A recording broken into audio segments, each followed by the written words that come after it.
Indian history and सही विचार।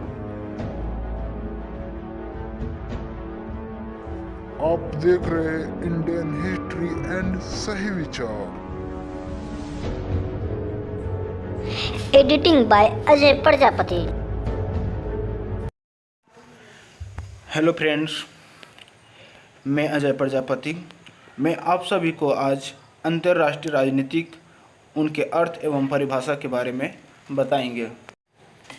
उससे पहले अगर आप मेरे चैनल में नए हैं तो चैनल को सब्सक्राइब करें और बेल आइकन को प्रेस करें ताकि सबसे पहले ऐसे ही वीडियो आप तक पहुंचे। तो चलिए चलते हैं आगे की ओर। तो हम सबसे पहले समझते हैं अंतर्राष्ट्रीय राजनीति का अर्थ। एक अध्ययन के विषय के रूप में अंतर्राष्ट्रीय राजनीति को 20वीं शताब्दी के दूसरे दशक से लेकर आज तक लगातार अधिक से अधिक लोकप्रियता मिल रही है तथा आज एक स्वायत्त विषय के रूप में लगभग सभी देशों में मान्यता प्राप्त हो गई है। अगर साधारण शब्दों में समझे तो अंतर्राष्ट्रीय राजनीति का अर्थ होता है राज्यों के मध्य राजनीतिक। यदि राजनीति के अर्थ का अध्ययन करें तो 3 प्रमुख तत्व सामने आते हैं। पहला है समूहों का अस्तित्व, दूसरा समूहों के बीच असहमति तथा तीसरा है समूहों द्वारा अपने हितों की पूर्ति। इस आशय को यदि अंतर्राष्ट्रीय स्तर पर आकलन करें तो ये 3 तत्व मुख्य रूप से हैं। पहला है राज्यों का अस्तित्व, दूसरा राज्यों के बीच संघर्ष तथा तीसरा है अपने राष्ट्रीय हितों की पूर्ति हेतु शक्ति का प्रयोग। इस रूप में हमारे सामने कुछ इस प्रकार के निर्णय आते हैं। मोटे तौर पर राष्ट्रों के मध्य पाए जाने वाली राजनीति को अंतर्राष्ट्रीय राजनीति कहते हैं। साथ ही अंतर्राष्ट्रीय राजनीतिक उन क्रियाओं का अध्ययन करना है जिसके अंतर्गत राज्य अपने राष्ट्रीय हितों की पूर्ति हेतु शक्ति के आधार पर संघर्ष रहते हैं। तो चलिए चलते हैं अब अंतर्राष्ट्रीय राजनीति की परिभाषा के बारे में जानते हैं। अंतर्राष्ट्रीय राजनीति की परिभाषा के बारे में जानते हैं। तो अंतर्राष्ट्रीय राजनीति की परिभाषा के सबसे पहले हम परंपरागत परिभाषाएं के बारे में समझेंगे।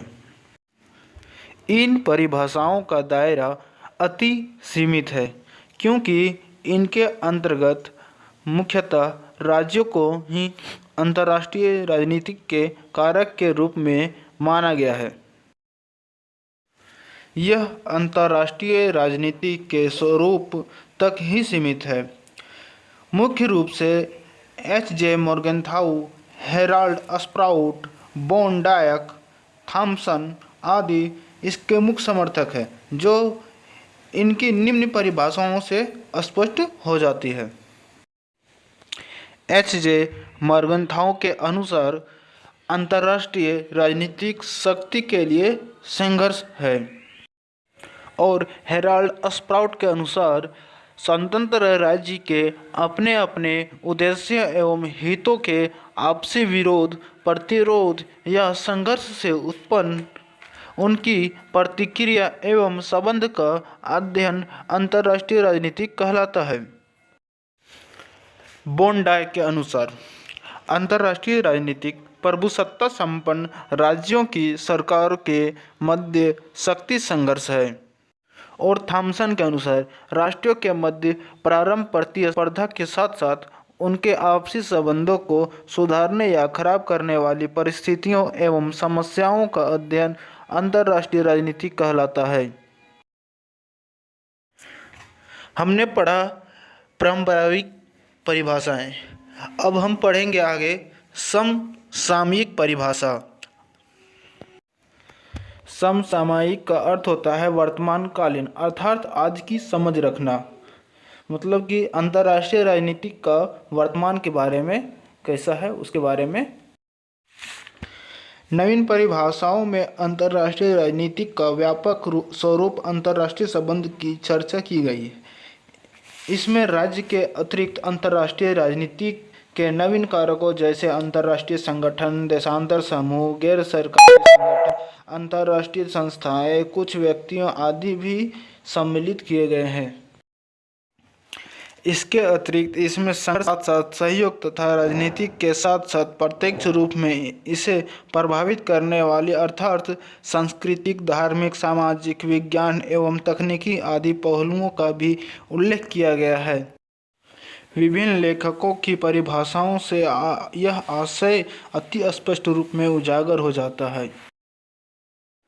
पहला समझेंगे नॉर्मन डी पामर व परिकिंस के अनुसार अंतर्राष्ट्रीय संबंध में राष्ट्र, राज्यों, अंतर्राष्ट्रीय संगठनों तथा समूहों के परस्पर संबंध के अतिरिक्त और बहुत कुछ सम्मिलित है। यह विभिन्न स्तर पाए जाने वाले अन्य संबंधों का भी समावेश करता है जो राष्ट्रीय राज्य के ऊपरी व निचले स्तर पर मिलते हैं, परंतु यह राष्ट्र राज्य को ही अंतर्राष्ट्रीय समुदाय का केंद्र मानता है। इसके बाद दूसरा स्टेनेल हॉफमैन के अनुसार समझेंगे। अंतर्राष्ट्रीय संबंध उन तत्वों एवं गतिविधियों से संबंधित है जो उन मौलिक इकाइयों जिनमें विश्व बांटा हुआ है कि बाह्य नीतियों एवं शक्ति को प्रभावित करता है। इसके बाद तीसरा क्वींस राइट के अनुसार समझेंगे।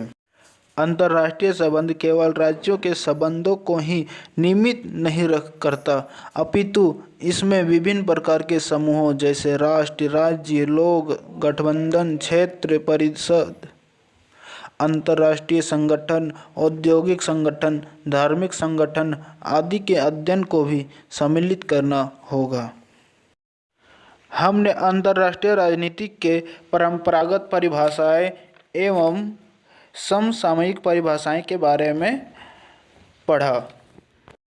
इससे हमें यह समझ आया कि इस प्रकार अंतर्राष्ट्रीय राजनीति का स्वरूप प्रारंभ से वर्तमान तक बहुत व्यापक हो जाता है।